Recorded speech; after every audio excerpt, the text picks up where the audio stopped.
Good evening. It's May the 6th, and as we continue on with our month of May and these little few words each night, I wanted to reiterate just a little bit about what we spoke about yesterday, the building of the church of the Basilica of Mary, Help of Christians, by Don Bosco, and how much he depended on divine providence for that building. He started with just 8 cents. Well, that was in 1863, 19 years after his first dream, in which Mary had told him and asked him and invited him to build a church, and not only to ask him to build a church for her, hic domos mea, he said, and from this is my house, and from here my glory shall shine. It is a powerful reminder of the interaction of Saint John Bosco with the divine. Really, a marvelous example of his connection with Mary. The By 1867, or he started in 1863. By 1867, he was able, at the conclusion of it, to speak to the contractor who he had originally given 8 cents to start the church with, and that contractor told him that, and told the people around him that the Church of Mary Help of Christians was paid for to the last cent, to the last cent.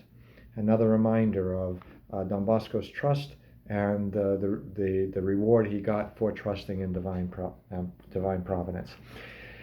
Today, I thought also I would take a little bit of time, not to digress from the topic of Mary under her title Help of Christians, but because it's May 6th and the feast day of St. Dominic Savio, one of the students of St. John Bosco, I would be remiss if I didn't say a word or two about him. 14 years old, who entered Don Bosco's house, Don Bosco School, at the age of 12. Born in 1842, died before his 15th birthday in 1857. Born on April 2nd and died on March the 9th in 1857. Wonderful, powerful, powerful saint of a young man.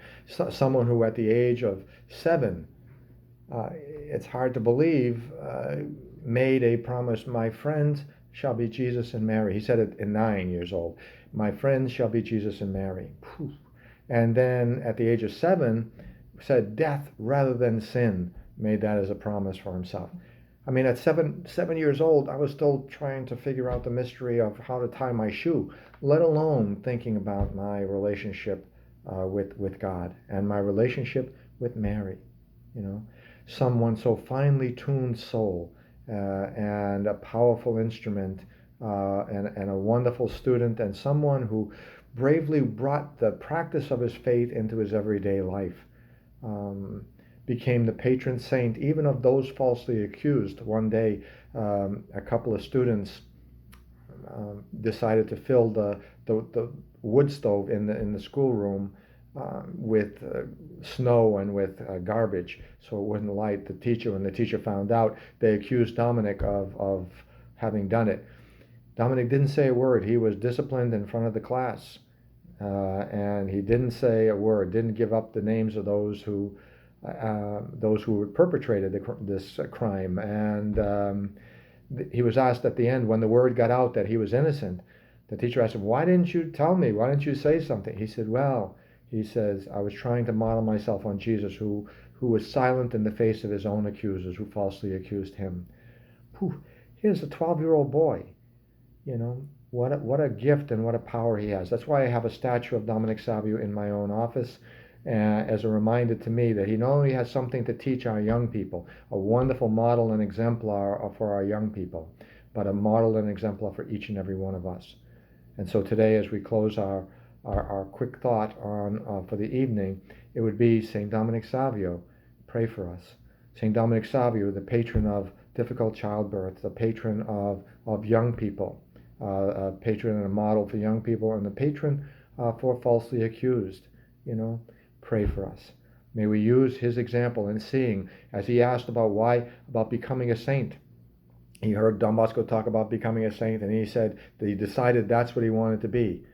And he used the words, he looked at the other saints who went around him, that holiness and saintliness was not just for the few, not just for the special. He said, si ille cur non ego, if they can do it, referring to the other saints, why can't I? And he built his life on the pedagogy and the spirituality of St. John Bosco, the two pillars of Don Bosco, the Eucharist and devotion to Mary, especially under her title, Help of Christians. So we know we get around to that eventually, right? Devotion to Mary, Help of Christians, devotion to Mary, and the Eucharist, two main pillars of our pedagogy. And we see the powerful pedagogy and the rewards and the results of those who jump all in, who put themselves and surrender themselves to this particular system. Devotion to and love for the Eucharist, and devotion to Mary, especially under her title, Help of Christians. Don Bosco said, if you put your faith and trust in Mary, Help of Christians, you'll see what miracles really are. And I hope that's true for each and every one of you. God bless you all. Mary, Help of Christians, pray for us. St. Dominic Savio, pray for us. Have a wonderful evening, everyone.